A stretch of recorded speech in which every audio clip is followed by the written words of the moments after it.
자, 혹시 모를 구멍을 메우는 것은 물론 고등 내신 수능까지 커버하는 완전 학습 프로그래머. 이번 강의는 접속사 whether, if, 뭐뭐인지 아닌지입니다.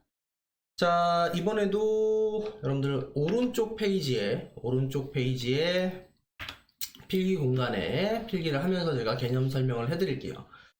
자, 일단 여러분들이 접속사라는 거 여러 번 말씀을 드렸지만 다시 한번 잡아드리면, 접속사는 말 그대로 뭔가를 접속시켜주는 거예요. 근데 뭘 접속시켜주는 거냐?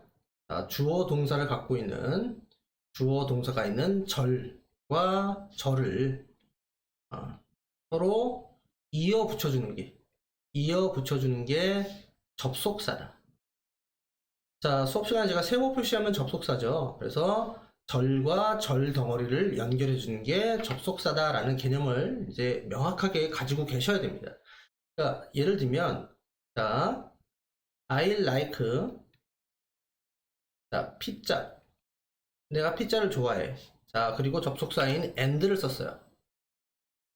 자, 그리고 나는 피자하고 coke, 콜라를 좋아해. 이렇게 돼 있어요. 그럼 이제 여러분들이 어떻게 생각을 하시냐면, 얘는 단어하고 단어인 피자하고 콜라를 연결했잖아요, 선생님. 그럼 접속사가 아니네요. 그러면 and가 전치사인가요? 자, 그게 아니라 여러분들 영어는 같은 말을 굳이 불필요하게 두 번 쓰는 걸 싫어하죠. 그래서 여기에 사실은 I like가 생략되어 있는 거죠. 그래서 결국 이 문장 안에는 주어, 동사가 두 번 들어가 있고, 그렇게 절과 절을 그냥 아무런 장치 없이 연결할 수 없기 때문에 문법적으로 접속사를 할 수 있는 and가 사이에 들어가 있는 거예요. 그 다음, 참고로 이 and는 앞에 있는 I like 피자와 뒤에 있는 I like coke가 둘 중에 어느 게 더 중요하고 어느 게 덜 중요한 그런 관계가 형성되지가 않죠. 그럴 때 쓰는 접속사를 우리가 무슨 접속사라고 얘기해요? 바로 등위 접속사라고 하죠. 등위 접속사라고 부르죠. 같은 무게값이란 뜻이에요. 그래서 우리가 알고 있는 등위 접속사에 뭐가 있어요? and, but, or 정도가 있죠. and, but, or 정도가 있죠.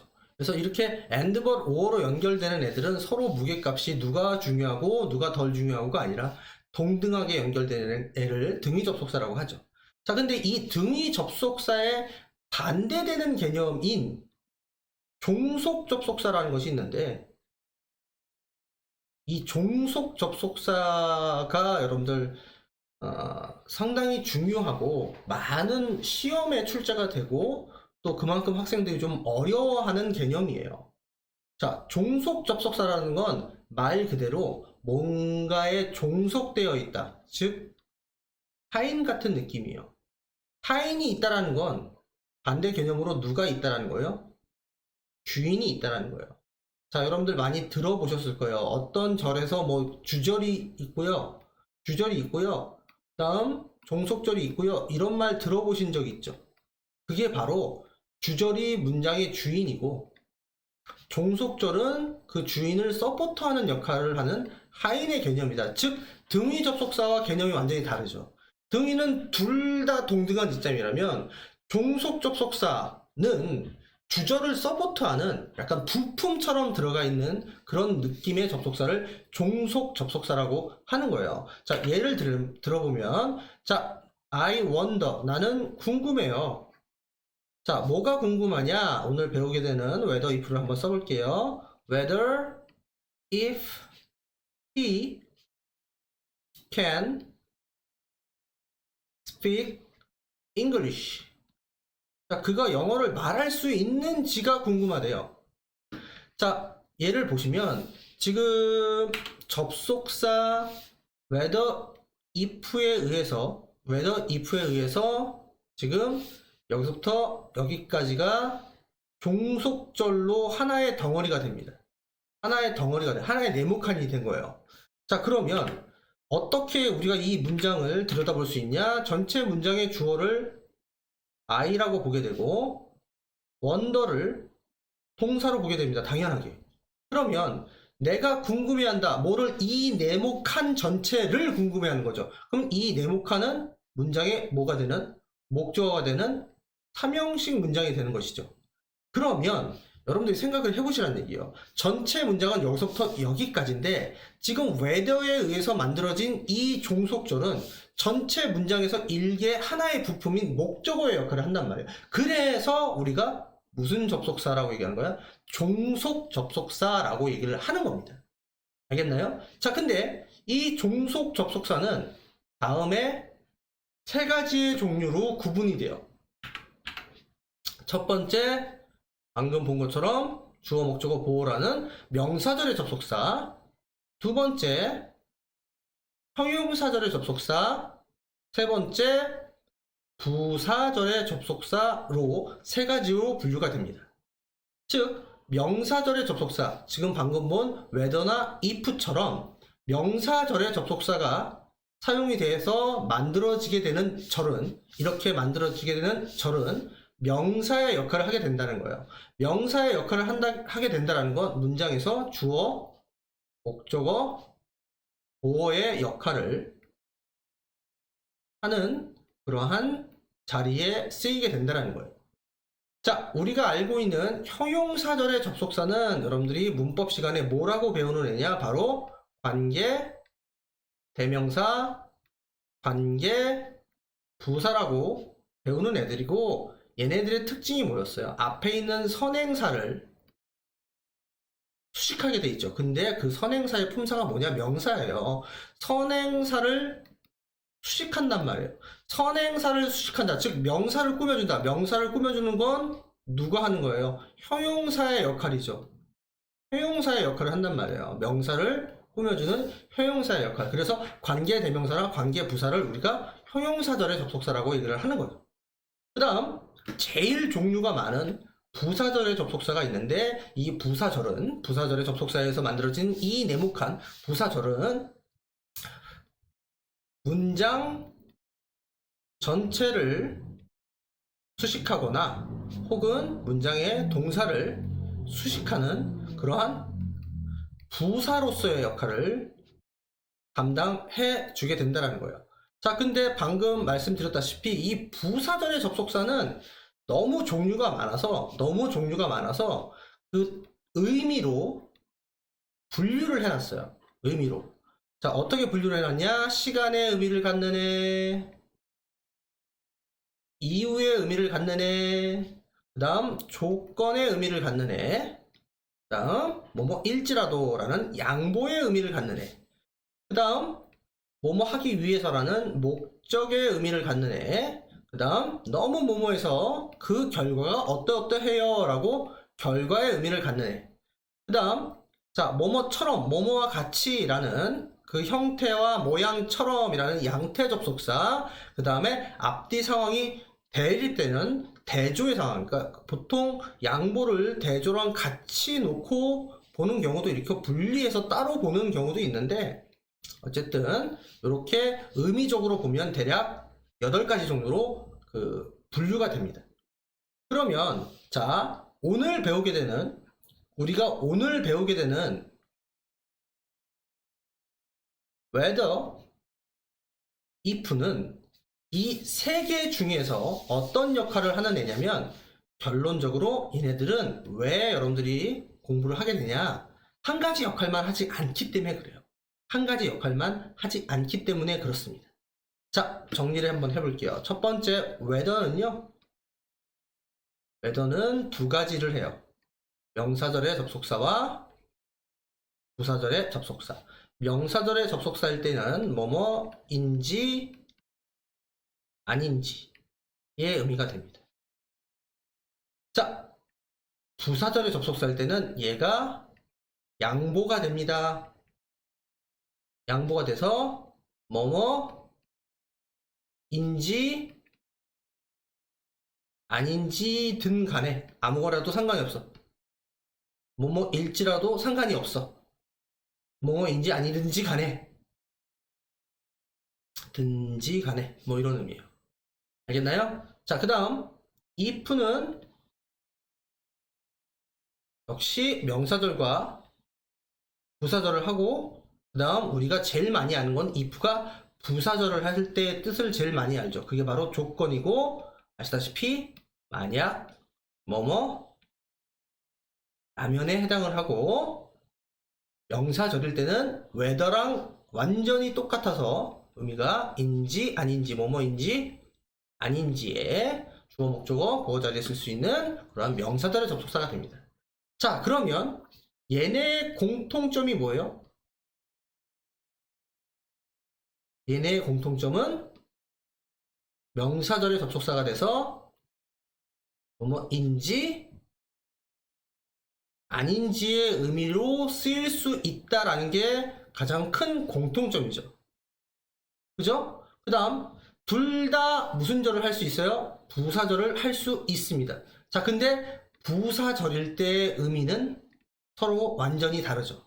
whether가 부사절일 때는 뭐이든지 간에, if가 부사절일 때는 조건으로 만약 뭐뭐라면 정도로 의미가 달라진다 하는 그것을 여러분들이 어느 정도 개념으로 정립한 후에, 자, 지금부터는 왼쪽 페이지로 넘어와 볼게요. 자, 접속사 whether와 if만 보겠습니다. 자, 첫 번째 I wonder whether if she has a brother 입니다. 자, 나는 궁금해 그녀가 자 남동생 남자 형제가 갖고 있는지를. 자, 그러면 여기에 있는 이 예문은 if나 whether가 뭐로 쓰인, 명사절로 쓰인 그런 애를 한번 보자는 거죠. if가 접속사, if와 whether는 뭐뭐인지 아닌지라는 의미를 나타내는 명사절을 이끌 수 있다. 자, 지금 보는 예문들은 명사절의 예문입니다. 자, whether나 if가 이끄는 명사절은 주로 wonder, know, ask, tell 등 목적어의 역할을 하는데, 불확실함을 나타내는 표현인 wonder, be not sure, don't know 등의 표현과 함께 쓰이는 경우가 많다. 그 이유는 뭐냐? whether나 if 뒤의 내용은 팩트가 아니라, 사실이 아니라 몰라서 물어보는 의문사항이 등장을 하기 때문입니다. 자, 여기 있는 이 내용이 갖고 있어라는 팩트가 아니에요.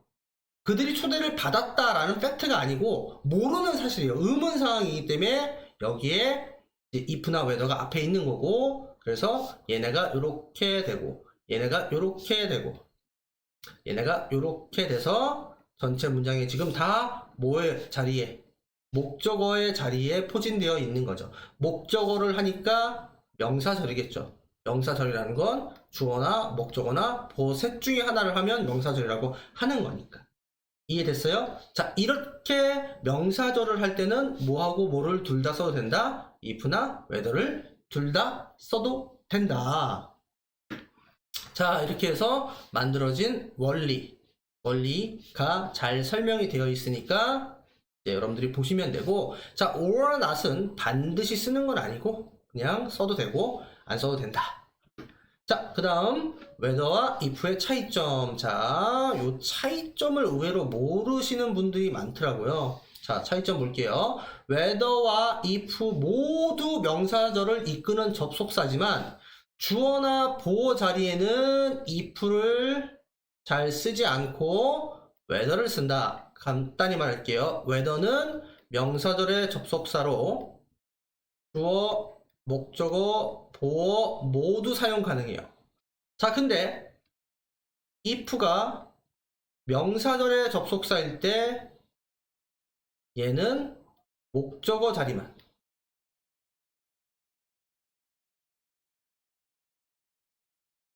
사용을 한다라는 거죠. 이해되셨죠? 주어나 보어 자리는 잘 안 쓴다니까. 자, 지금 보세요. 이 whether절이 전체 문장에 doesn't matter라는 동사보다 앞에 나와서 주어 자리에 있잖아요. 주어 자리에서는 이렇게 if를 활용해서 쓰지 않는다고요. 그 이유는 맨 앞에 대문자 if를 쓰면 우리가 부사절의 조건과 혼동을 할 수 있는 여지가 크기 때문에, 혼동을 하기 때문에 if를 쓰지 않는 거예요. 이해하셨죠? 자, 그 다음에 두 번째 차이점, whether의 경우 바로 뒤에 or not이 나오기도 하지만 if or not이라는 표현은 영어에서 쓰지 않습니다. I have no idea whether or not they trust me. 그들이 나를 신뢰하는지 혹은 or not 아닌지를 나는 아무런 잘 모르겠다. 그러니까 I have no idea는 뭐랑 같은 거예요? I don't know죠.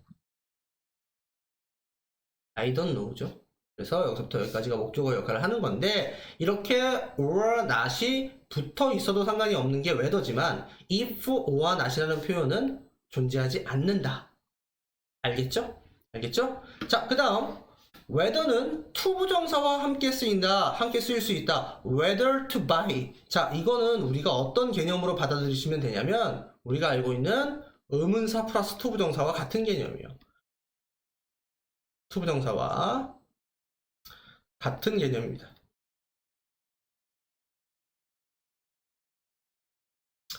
자, 예를 들면 여러분들 알고 있는 what도 있잖아요. 무엇을 해야 되는지, 그거랑 똑같이 whether가 들어가면 살지를 이렇게 되는 거예요. 그래서 I am just considering, 나는 지금 단지 그냥 고민 중이야. 그래서 목적어 자리에 살지 말지를 이렇게 되는 거죠.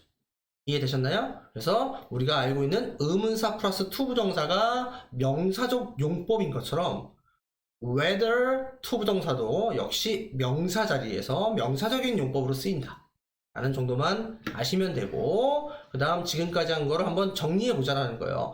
whether, if가 어떻게 다른지, 공통점은 뒤에 완전한 절이 오고 그 다음에 뭐뭐인지 아닌지라는 의미를 확실하게 전달하기 위해 or not을 붙일 수 있는데 뒤에 붙여야 돼요. 자, 근데 차이점은 주어, 목적어, 보어, 전치사의 목적어 다 할 수 있는 게 whether인데, if는 목적어의 역할만 한다. whether가 바로 뒤에 or not을 붙였을 수 있지만 if는 바로 뒤에 or not을 붙였을 수 없다. 그 다음 whether to 부정사의 형태로 쓸 수 있는데 if는 if to 부정사는 쓸 수 없다. 됐나요? 자, 그 다음 마지막 whether. 자, whether는 명사절로 쓰일 때 뭐뭐인지 아닌지로 해석이 되나, 부사절의 접속사일 때는 뭐뭐이든 아니든지 간에 라는 양보의 의미를 지닌다. 자, 요거는 제가 옆에서 설명을 드렸죠. whether는 명사절뿐만 아니라 부사절이 될 수 있는데, 그때는 A든 B든 상관없다라는 양보의 의미, 일지라도의 의미라는 거예요.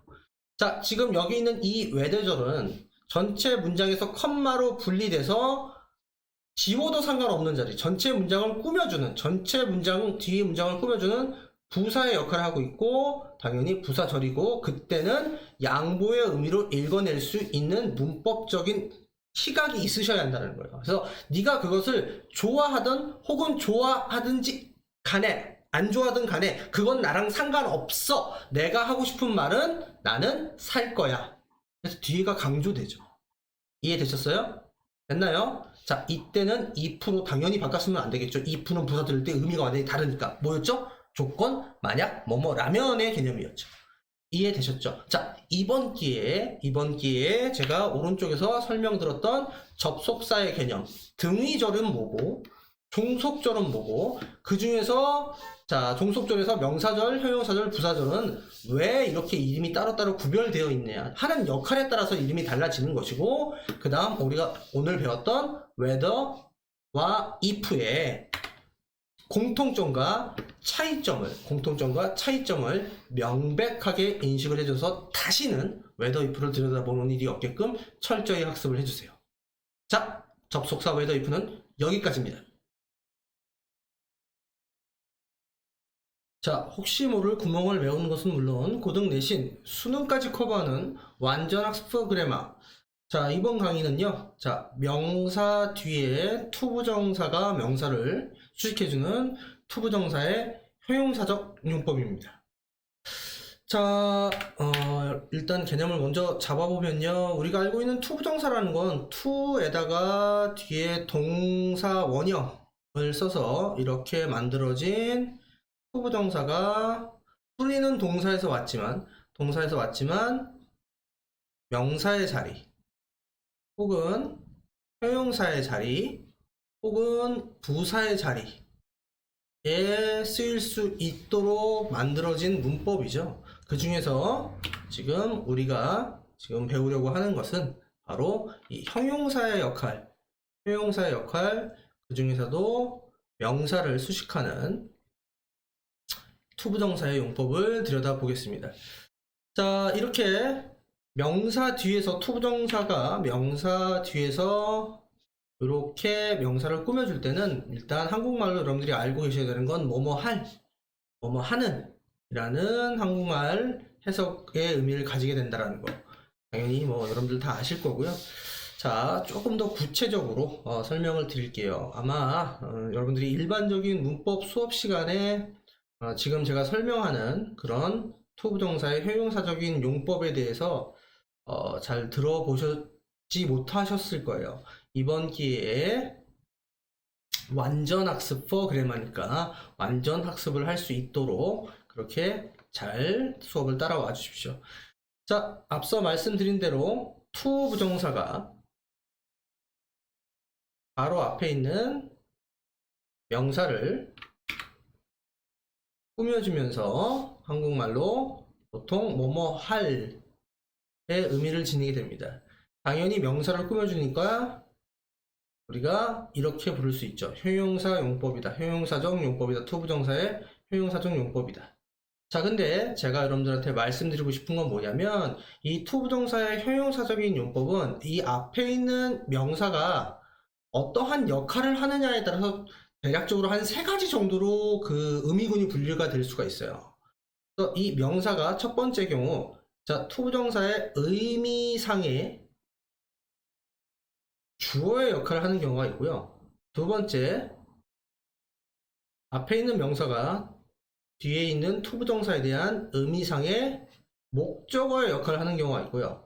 자, 세 번째는 앞에 있는 명사가 to 부정사가 어떠한 용도인지 용도를 밝혀주는 그러한 경우 총 3가지 정도가 있어요. 크게 나눴을 때. 자, 의미상의 주어가 된다라는 거, 자, 예문으로 한번 설명을 해볼게요. 자, I need a teacher. 자, 저는요, 선생님이 필요해요. 자, 근데 어떤 선생님이냐면 to help me. 자, 나를 도와줄 선생님이 필요하다는 거죠. 그럼 결국에는 이 앞에 꾸밈을 받는 티처는 도움을 주는 주어에 해당을 하고 그 주어가 help, 나를 도와주는 의미상의 주어의 역할을 하고 있죠. 무슨 말인지 알겠죠? 그래서 나를 도와줄, 선생님이 나를 도와주다 라는 의미가 형성이 됩니다. 이해하셨죠? 이렇게 앞에 꾸밈을 받는 명사가 to 부정사에 대한 주어의 역할을 하는 그런 경우가 있고, 두 번째, 가장 흔한 경우인데 이 두 번째는 타동사의 목적어를 하는 경우와 전치사의 목적어를 하는 경우 2가지 경우로 분류해서 여러분들이 생각을 해보셔야 돼요. 자, 어떤 경우가 있냐면 I have a book이에요. 나는 책을 갖고 있어요. 자, 근데 책은 책인데 어떤 책이냐면 to read, 읽을 책이에요. 그러면 이번에 있었던 이 꾸밈을 받는 book은 분명히 읽을 책이어서 꾸밈을 받지만 의미상에 어떤 역할을 하느냐? 읽다 책을, 즉 여기에 목적어 자리로 book이 여기에 있을 때 의미가 통화가 되죠. 읽는 건 나고 내가 읽어요 책을, 즉 의미상의 목적어의 역할을 한단 말이에요. 얘가 동사라고 치면 얘는 목적어의 역할을 해준다는 거죠. 이해되셨죠? 이랬을 때 의미상의 목적어, 그것도 타동사의 경우 해당합니다. 자, 근데 어떤 경우가 있냐? 자, 어떤 경우가 있냐면 자, need a chair가 있어요. 자, 나는 의자가 필요해요. 자, 근데 어떤 의자냐면 내가 앉아 있을 의자예요. 그래서 여기에 sit on이 있습니다. 자, 그러면 마찬가지로 얘도 목적어입니다. 얘도 목적어예요. 내가 앉아 있다 의자 위에 해서 목적어예요. 여기에 체어가 있는 느낌이라는 거죠. 그죠? 자, 근데 뭐가 다른 거예요? 목적어는 예전에 제가 말씀을 드렸는데 목적어는 여러분들이 타동사의 목적어만 있는 게 아니라 전치사 뒤에 오는 명사도 목적어다라고 이해를 하고 계셔야 한다 그랬죠. 자, 다시 한번 설명을 드리면 우리가 알고 있는 전치사는 항상 뒤에 명사가 오게 되는데 그 명사는 왜 있는 거냐? 전치사의 주어가 아니라 뭐로 있는 거냐? 목적어로 있는 거예요. 자, 우리가 알고 있는 나를 위해서 라고 표현할 때 내가 for I라고 써요? 혹은 소유격에 해당하는 for my라고 씁니까? 아니죠. 우리는 나를 위해서 할 때 for me라고 쓰죠. 그 이유는 전치사는 뒤에 오는 명사가 주어가 아니고 소유격이 아니고 무슨 뭐로 필요하기 때문에 목적어로 필요하기 때문에 그런 거죠. 그래서 영어에는 목적어가 타동사 뒤에 오는 목적어도 있지만 이렇게 전치사 뒤에 오는 명사도 목적어라고 말을 해야 합니다. 알겠나요? 그래서 얘 또한 목적어인데 얘는 전치사의 목적어고 얘도 목적어인데 얘는 lead라는 목적어가 필요한 타동사의 목적어라는 거죠. 이해하셨죠? 자, 그 다음 용도는 어떤 경우가 있냐면 자, I had no chance. 나는 기회를 가지지 못했어요. 어떤 기회냐? To tell you the truth 정도를 해볼게요. 자, 너에게 진실을 말할 기회를 갖지 못했어. 즉, 얘는 이것을 할 수 있는 용도란 말이에요. 용도란 말이에요. 알겠어요?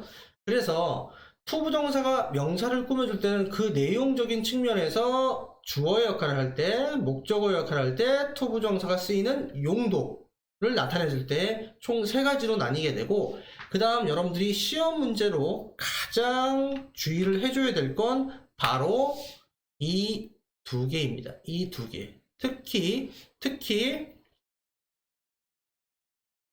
타동사 뒤에 목적어냐 아니면 자동사 플러스 전치사 뒤에 목적어냐를 구별할 수 있어야 돼요. 자, 이 부분에 대해서는 위에서 다시 설명을 하겠습니다. 자, 위로 올라가 보겠습니다. 자, 명사를 꾸며주는 회용사적 용법. 자, 우리 한번 밑에서 개념을 잡았으니까 어디에 해당하는지 한번 보겠습니다. 첫 번째, we had no chance. 자, 비슷한 문장이 있었죠. 제가 설명한 것 중에서. 자, 함께 이야기할 기회, 함께 이야기할 용도의 기회가 없었다. 그래서 얘는 용도를 나타내준다. 그 다음, it's hard problem. 자, 어려운 문제야. 자, 뭐 하기 어렵냐? 고치기 어렵다. 풀기 어렵다. 자, 그러면 이 fix는 타동사가 되고 이 뒤에 사실 hard problem이 포진되어 있는 그런 느낌이죠. 그래서 타동사 플러스 목적어의 역할, 즉 얘는 의미상의 목적어의 역할로 여기 써 있는 거죠. 이해되셨죠? 자, 그 다음 얘 또한 마찬가지로 ask you. 자, ask가 사형식이 되고 너에게 직접 목적어인 do가 요 자리에 있던 게 이 앞에 포진되어 있어서 요렇게 꾸며주고 있는 거죠. 그죠? 너에게 질문할 몇 가지 질문을 갖고 있어요. 이렇게 의미상의 목적어. 자, 둘 다 타동사. 그죠? 자, 근데 얘네는 지금 뭘 모아놓은 거냐? 자, 맨 뒤에 전치사. 전치사의 목적어의 역할로 이 앞에 있는 명사가 포진되어 있는 거죠. 그 이유는 뭐냐? 얘가 자동사이기 때문에 자동사 뒤에는 목적어를 쓸 수가 없기 때문에 이렇게 자동사 플러스 전치사, 자동사 플러스 전치사, 이렇게 자동사 플러스 전치사의 구조가 되기 때문에 여기에 전치사가 포진을 하게 되는 거죠. 타동사는 바로 목적어로 쓸 수 있으니까 여기에 전치사를 쓸 필요가 없어요. 근데 자동사는 목적어를 쓸 수가 없는데 난 죽어도 자동사 뒤에 명사를 쓰고 싶어. 그러면 전치사를 낑기면 그게 가능하기 때문에 이 구조가 지금 여러분한테 인식이 돼야 돼요. 그러면 이 문제를 풀 수 있는 사람은 어떤 사람이냐? 내가 만난 문제가 얘가 자동사인지 타동사인지 이게 구분이 돼야 되는 거죠. 이게 구분이 안 되면 전치사를 쓸지 안 쓸지를 판단할 수가 없게 되는 겁니다. 그래서 다시 한번 보면 예문을 보면 give me 저한테 주세요 의자를요. 자, 그냥 on이 없으면 의자를 앉다가 되는 건데 sit은 무엇을 앉다가 아니라 그냥 앉다이기 때문에 의자 위에 앉다라는 이 on을 빼먹으면 안 된다. 이 한국말의 의미로 풀기가 좀 애매합니다. 그래서 여러분들이 기본 자동사 정도는 알고 계셔야 돼요. 자, do you have a pen? 너 펜 갖고 있어? 그 다음에 얘는 write이 만약에 타동사면 글을 쓰다죠. 그러니까 뒤에 예를 들면 write a novel, 소설을 쓰다 이렇게 쓸 수 있어요. 하지만 만약에 여기 with가 없으면 펜을 쓰다 라는 말이 돼요. 펜을 쓰다는 말 그대로 어떤 종이에다가 내가 펜이라고 글씨를 쓰게 되는 거죠. 여기서 이제 의미하는 바는 내가 글씨를 가지고 쓸 펜이 필요하다. 그런 의미죠. 그래서 여기서 with를 빼먹으시면 안 됩니다. 그 다음 우리가 알고 있는 live는 무엇을 살다가 아니라 그냥 살다라는 일형식 자동사잖아요. 그래서 그들은 집이 필요해. 만약에 여기 in이 없으면 집을 살다라는 말이 돼버린다는 얘기예요. live는 자동사인데. 그래서 여기에 전치사 in을 빼먹으시면 안 된다라는 겁니다.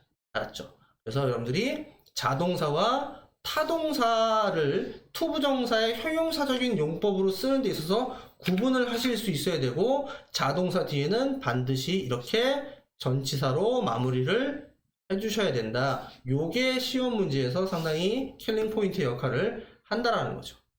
투부정사가 수식하는 명사가 투부정사구에 전치사의 목적을 때는 전치사를 반드시 함께 쓴다. 자, 그 다음 마지막 예문 한번 볼게요. I need something warm 이렇게 돼 있어요. 자, 여러분들 아시겠지만 원래부터 알고 계셨겠지만 이렇게 thing로 끝나는 말은 꾸며주는 형용사가 뒤에 이렇게 포진이 되게 되죠. 뒤에 형용사가 이렇게 놓이게 되죠. 그래서 뒤에 나오는 투부정사가 꾸며주는 명사와 거리가 멀어지게 되죠. 그러니까 이 warm도 something을 꾸며주는 거고 to wear도 something을 꾸며주게 되는 그런 약간 벌어져 있는 형태가 만들어진다. 그 정도로 이해를 하시면 돼요. 자, 읽어보시면 thing, one, body 등으로 끝나는 대명사를 형용사가 수식하는 경우 자, thing, one, body 플러스 형용사 플러스 투부정사의 순서가 된다. 이거는 이렇게 이해를 해주시면 됩니다. 알겠죠? 자, 투부정사의 형용사적인 용법 다시 한번 이 개념을 명확하게 복습을 해주시고요.